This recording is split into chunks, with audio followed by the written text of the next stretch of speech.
You've seen it before. You've maybe even felt it coming on yourself. Someone just snaps.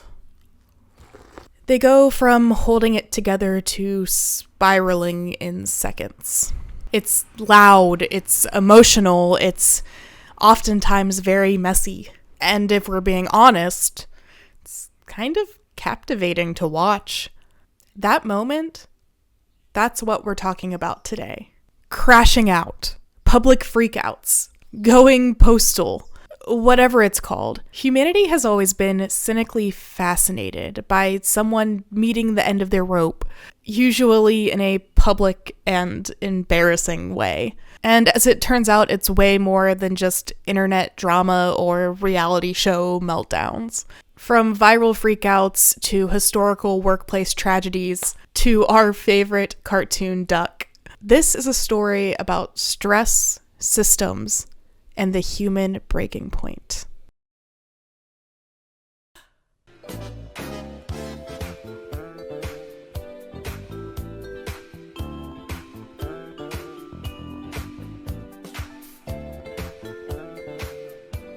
And all I've got to offer is sensitivity, intelligence, and charm.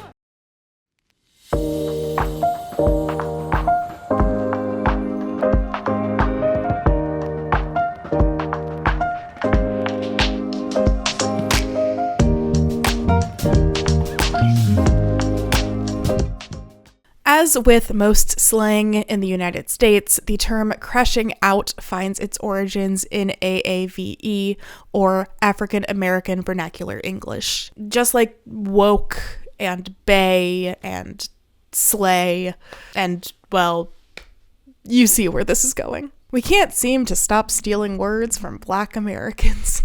So, the least we can do is acknowledge it, I think. According to Urban Dictionary, I hate that I just said that, I feel like I'm 15.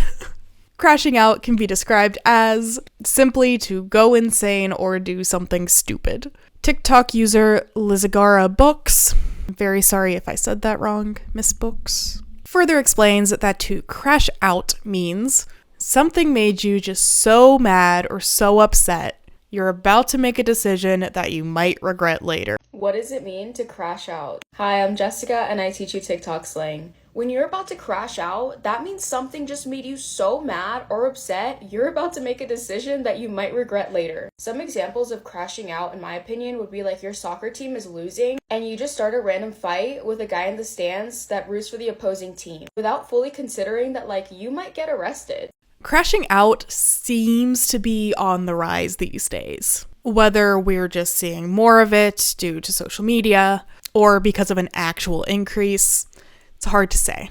USA Today must not have much to talk about because they actually invited a clinical social worker, Nero Feliciano, again, sorry if that's wrong, to talk about it. According to Feliciano, a general increase in stress has been reported amongst both adults and children, so there is a real element to this. Feliciano went on to explain, when we're overwhelmed, when we're stressed or burnt out, we look for ways to self-soothe and self-medicate. One of those ways is screens. Even when you're not stressed out, when you're bored, when you're overwhelmed, screens have become such a function of our existence that they're manipulating our dopamine pathways. Feliciano then explains, when a person is caught in sudden high then low dopamine levels, the body's ability to regulate the chemical goes out of balance. This can lead to feelings of irritability, withdrawal, anxiety, depression, which again puts that in the state of reactivity or overwhelm. Your ability to cope with stressors in that low state is diminished. So according to Feliciano, high stress combined with fried dopamine receptors is the cause of the rise of public freakouts, crash outs. Neat. With this in mind, crashing out obviously isn't new. The term is recent, but humanity has always had its public freakouts, whether that be in reality or media. Sometimes these freakouts can even be deadly. Do you know the history of the term going postal? So in general, this video is going to be very laid back and silly. Not this part though. This is going to be a little intense. I'll put up a time code just in case you want to skip it. No tea, no shade. The term going postal, meaning to become extremely angry and uncontrollable, crashing out, if you will, originates from a series of incidents starting in the 1980s, where USPS workers shot and killed their managers, co-workers, and customers. Between 1970 and 1997, more than 40 people were killed by then current employees in at least 20 different incidents. Between 1986 and 2011, workplace shootings happened approximately 2 times a year, with an average of 1.18 people being killed every year. The earliest known use of the term, or phrase, it's 2 words. The earliest known use of the phrase going postal was in the St. Petersburg Times in 1993, which stated, they're talking about a symposium that the USPS put on. The symposium was sponsored by the U.S. Postal Service, which has seen so many outbursts that in some circles, excessive stress is known as going postal. 35 people have been killed in 11 post office shootings since 1983. The USPS does not approve of the term going postal and has made attempts to stop people from using the saying. Some postal workers, however, feel it has earned its place. It's interesting, the divide between the higher ups and the actual postal workers, their opinion on the term going postal. The first of these postal worker killings occurred in 1986. Well, the first one that people kind of started to take notice. When a mailman named Patrick Sherrill killed 14 of his co-workers and then himself in Edmond, Oklahoma. What's the deal with that? Right? Why do postal workers seem to lose it in incredibly violent ways more than other professions? The truth is, they might not. In 2000, the United States Postal Service Commission on a Safe and Secure Workplace conducted a study into the whole thing. The study found, quote, "Going postal is a myth, a bad rap. Postal workers are no more likely to physically assault, sexually harass, or verbally abuse their coworkers than employees in the national workforce. Postal employees are only a third as likely as those in the national workforce to be victims of homicide at work. However," and this is a big however, they also found, "the level of violence throughout the American workplace is unacceptably high. Last year, 1 in 20 workers was physically assaulted, 1 in 6 was sexually harassed, and 1 in 3 was verbally abused." The ultimate takeaway being that when it goes unchecked, the pressure cooker that is the capitalist machine can result in much more than simply crashing out. Going postal is a very close neighbor if the steam valve isn't opened. Okay, the scary stuff is over. Welcome back to our regularly scheduled stupid. One way that we release the pressure cooker valve to avoid going postal is through crash outs in TV and movies. Watching someone make believe do it. No, I am annoying, I am fake, I'm not who I'm being, I'm pretending to be somebody I'm not. No, that's what I did not want to make it, Ganja. Well, how am I supposed to feel in this moment? Ganja, I didn't want to make it that everybody was attacking you. I feel very attacked. Relax. Whether that be a manufactured outburst on reality TV or completely fictional scripted meltdowns. Let's take a look at some of the classics because it's fun and I want to. Hurricane Nettie, episode 8, season 8 of The Simpsons, includes probably my favorite ever TV crash out. The Simpsons' overly nice neighbor, Ned Flanders, finally reaches his breaking point after his home is destroyed by a hurricane and the town of Springfield tries quite earnestly, but fails to rebuild it. The string of diddlies here is astounding. Please check it out for yourself. The voice acting work here is just incredible.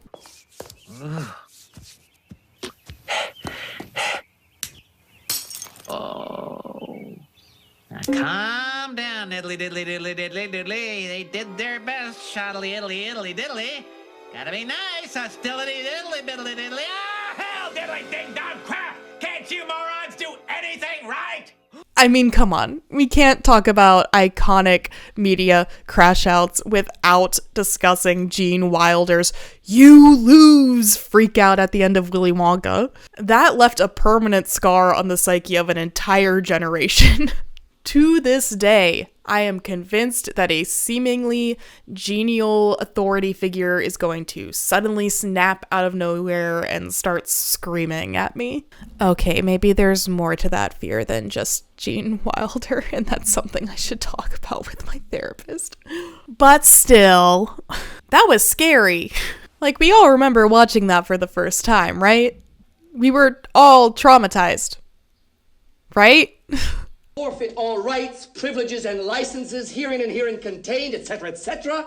Fax mentis incendium gloria culpum, etc., etc. Memo bis punitor delicatum. It's all there, black and white, clear as crystal. You stole fizzy lifting drinks. You bumped into the ceiling, which now has to be washed and sterilized, so you get nothing. You lose. Good day, sir. Shifting gears to a couple more modern examples. As an artist, and I know a lot of people in my audience are also artists, Emma Stone's "You Don't Matter" monologue in Birdman it's just brutal. And one of our few crash outs where you see the remorse on her face after the fact. After berating her father for being an asshole in the pursuit of some greater artistic meaning, her face immediately shows that she knows that she's taken things too far. That release of pressure was met with the shame that almost always follows. You hate bloggers, you mock Twitter, you don't even have a Facebook page. You're the one who doesn't exist. You're doing this because you're scared to death, like the rest of us, that you don't matter. And you know what? You're right. You don't. It's not important, okay? You're not important. Get used to it.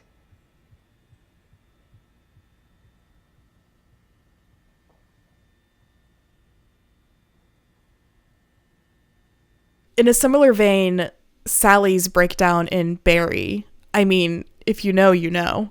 And that performance. And I have been doing this for way longer, and I think you'd agree that I am way better. I made you, and I'm actually represented by Gersh. Well, at least I was. I don't even know if they rep me anymore after what I said in there today, but still, at least I held my ground because I am an artist, okay? An artist, and this is not art. But then, I mean, to be honest, of course, I'm so happy for you. I mean, of course I want you to get this part, and I want to be the one to help you learn your lines and fix your inflections, but I need you to know that if you do get it, it's gonna make me like 100 times more insane, okay?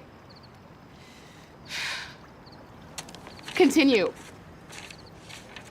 Her raging against an entertainment industry that frankly hates women.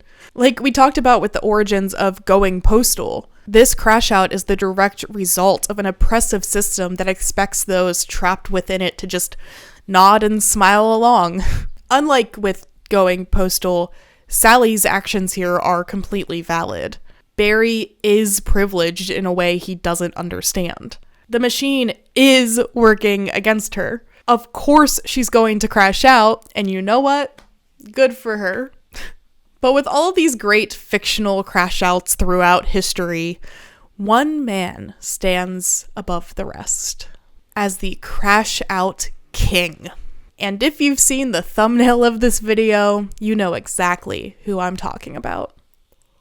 The best to ever do it, Sir Donald Duck Esquire III. I made that up. His name's just Donald Duck. Donald Duck started his career in the entertainment industry as a regular duck.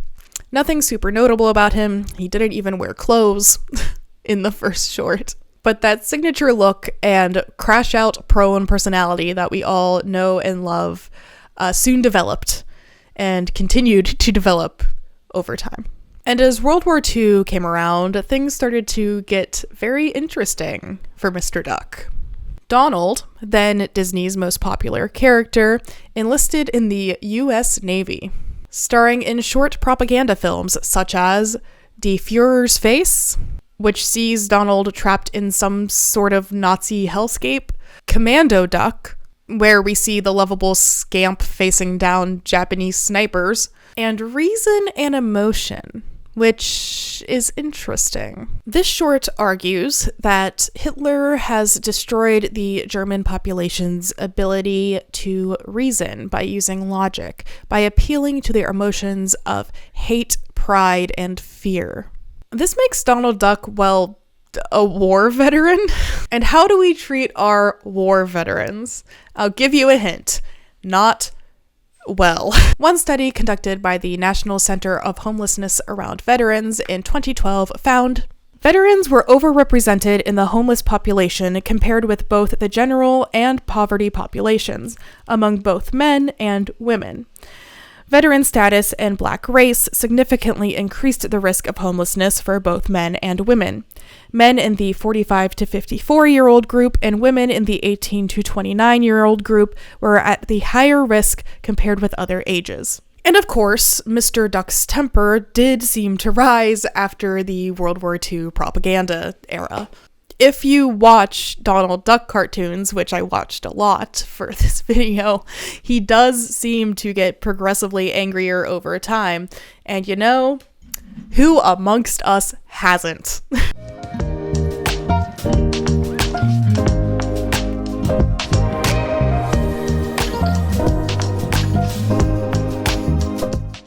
So what does all of this mean? Crashing out might look like overreacting. It might be messy or dramatic or uncomfortable. But underneath, it's always a buildup. A long and often invisible buildup of stress, pressure, and disconnection. When people crash out, it's often because they feel like they've run out of options. Sometimes it's in the workplace, sometimes it's online, sometimes it's at home.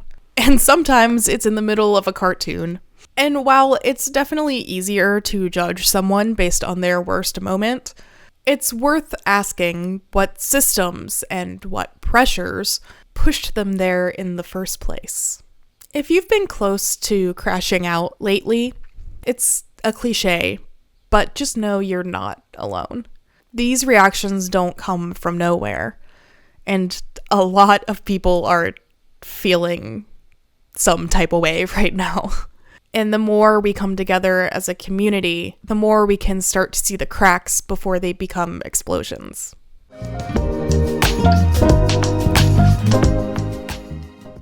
Hi guys, thanks for watching. I'm gonna try at these end parts, I'm gonna try asking a question for the comments to see if it boosts engagement. Ugh. So, what is a crash out moment, whether that be in real life or in fiction, that has stuck with you? Let me know. You don't have to. If you like this video, give it a thumbs up. If you want to see more videos like this, I try to upload once a month. You can click the subscribe button. That's how subscribing works. And if you want to support the channel, links to my Patreon and some cheeky little merch are in the link tree down in the description. If you didn't like the video, dude, relax. It's not that serious. Okay, bye.